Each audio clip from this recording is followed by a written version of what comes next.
TADA! And welcome to Josef's Model Railway and Toy Room. Thank you so much for joining me. As always, just a little bit of housekeeping. You don't need to like, follow, or subscribe. Just put some videos out there where I can. Have a holly jolly great time doing so. Now today's one is going to be a quick one. We've got some massive projects on the hop at the moment, which are investing a lot of my time. But don't despair, you'll be seeing that all unfold very soon. But it's just a quick one today. No tools required, and I'm going to show you how we can add a little bit of basic weathering to the Peco Dummy Point. So let us get down to business. Of course, we've got our beautiful Peco Dummy Point motors. This is SL-47, and here they are. You get a packet of 6 of these injected molded ones that you just put beside your points. And we're going to show you how to get them looking dirty and grimy to give it a bit more of a realistic look in less than 3 seconds. So join me today for a little bit of fun. And there are no tools required other than me. So here we have a point, and of course we've just got the DCC Concepts mat underneath that allows the easy swing. And so what we do is we're going to take one of our dummy point motors. So we take it straight out of the box and we mount it into position. It gives us a bit more realism. The problem is that this doesn't match up with the rest of the terrain that we're trying to weather and create texture to. So here's one that I've prepared earlier. Let's just swap that one out. Pop him over here for now. Now this starts to really give excellent appearance, and so I thought I'd just share with you my process for easily getting something looking a little bit weathered. Okay, here are some we have already prepared. So we might just pop them to the side, and we'll put a couple down, and you can see basically what we're coming up with and what we're trying to achieve. We have a new box here with some brand new ones, so let's just pop them down for a minute.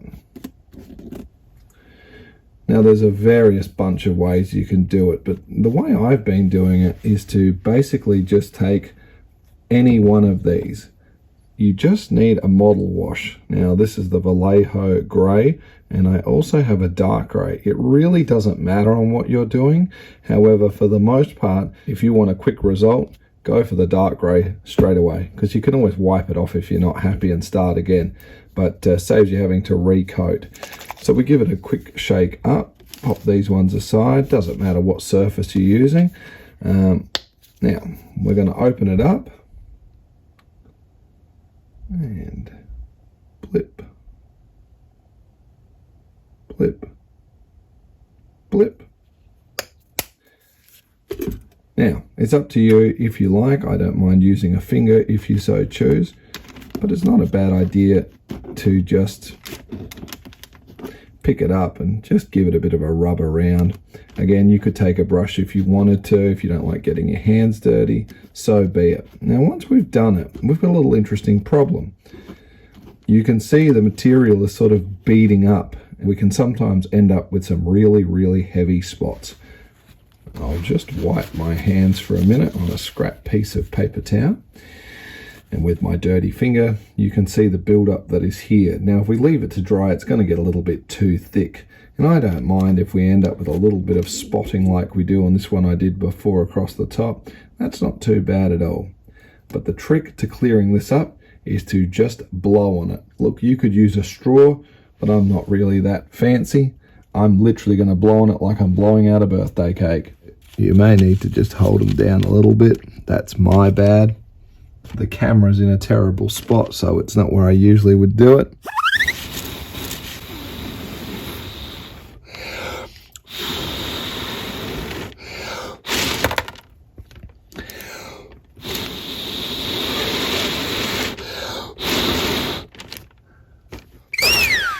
And basically, that is all we do. As you can see, that black has come down into all the little joints and detail of the actual part itself.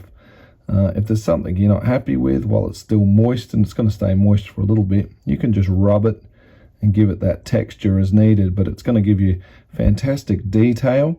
We can also brush over it with an oil or something, and the powders when we come to the end in the final scene, a bit of brake dust across one end of it. But I think that's really all you need to do. So here we have a bit of a comparison. This top one here hasn't been done as yet, and it doesn't look too bad, but as we sort of come down around to the edging and that, you can certainly see that's starting to look a little bit unrealistic.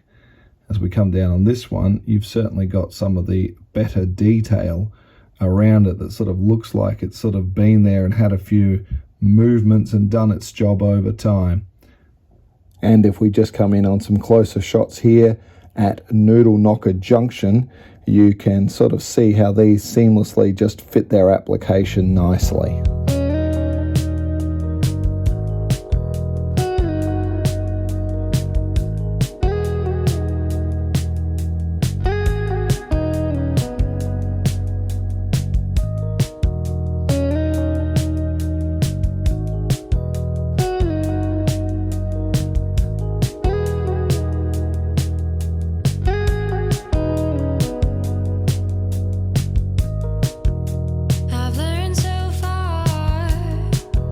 Well, girls and boys, ladies and gentlemen, that does bring us to the end of a very quick video today, but I certainly hope you did take a little something away. Again, you can apply the same technique using some watercolors and things like that.